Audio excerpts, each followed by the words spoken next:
Good day, everybody, and welcome to another edition of the Military and Foreign Affairs Network. I am your host, the voice of reason. And today, I guess you could define this as a lesson in insanity. And obviously, I pulled up the U.S. debt clock.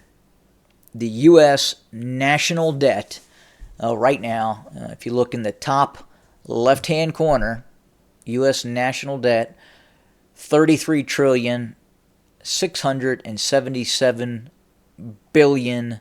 I'm going to do my best Carl Sagan again. $33 trillion, $677 billion. Unfunded liabilities, $102 trillion, $889 billion.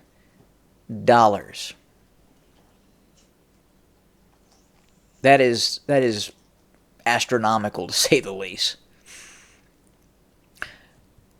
Now,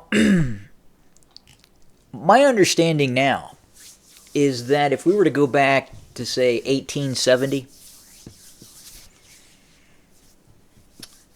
a penny, the value of a copper penny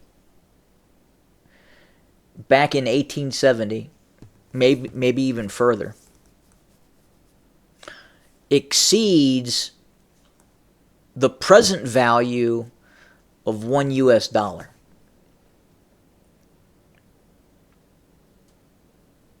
A penny, a copper penny, exceeds the value of one current US dollar. Absolutely incredible.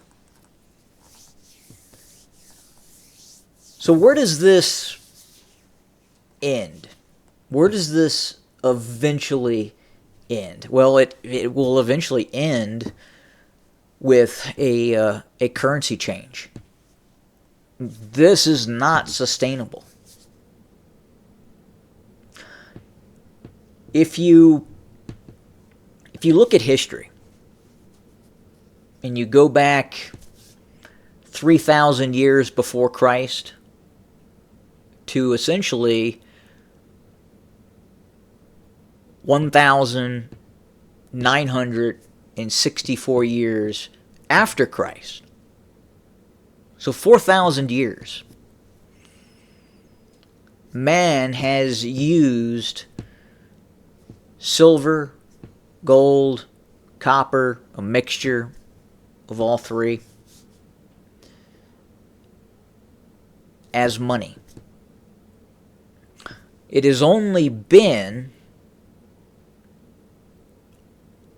a realistic flash in the pan since 1964. Post-1964, in which precious metals have stopped being used as money. It is all now fiat currency. All of it. Now, obviously, you can still buy gold bullion. You can still purchase through the U.S. Mint silver eagles, gold eagles. But it's not used as a means of barter, with the exception of some very, very, very few cases. $33 trillion, $100 trillion in unfunded liabilities. It's amazing.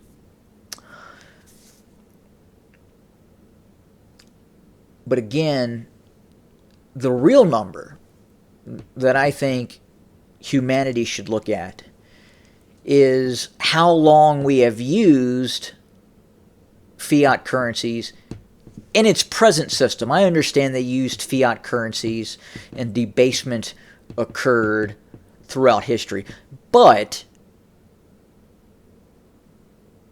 money was always and had always been backed essentially by precious metals.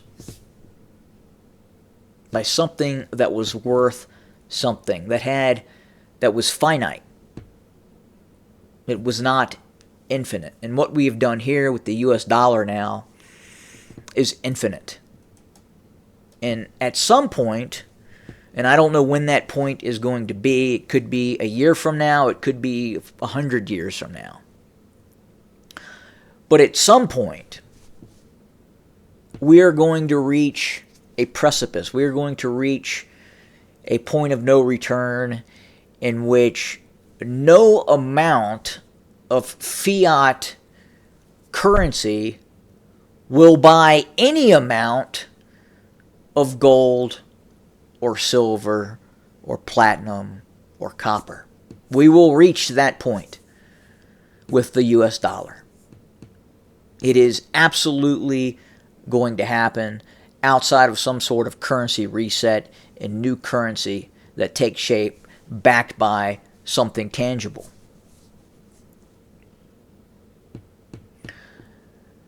I don't think a lot of people look at this debt clock. Most people that I interact with, if I ask them, do you know what the U.S. national debt is? They have no idea. Usually they come up with hundreds of billions of dollars. And they are taken back when I then inform them it's $33 trillion and $100 trillion in unfunded liabilities. So very, very concerning as we continue to ship barrels of digital currency, transfer barrels of digital currency, boatloads of digital currency through cyberspace to the Ukrainians and other nation states. It's all pie in the sky. It means absolutely nothing. And for those who have created this system, they have been able to use this system to purchase, quote unquote, large sums of real wealth, whether it's real estate, homes, houses, what have you. But eventually, all this is going to end. And yes, we will enter a dark age. Society will reset. It has to.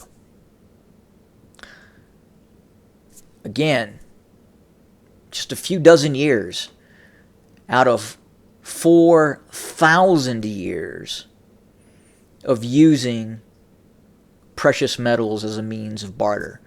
Thousands and thousands of years. And we have used this fiat system, again, just a flash in the pan. A few decades. And it's running its course. And you can watch it run its course right here. And I encourage you to prepare. Hopefully, this continues until after I pass and after my children pass, because, again, when this ends, dark age. Have a good day, everybody.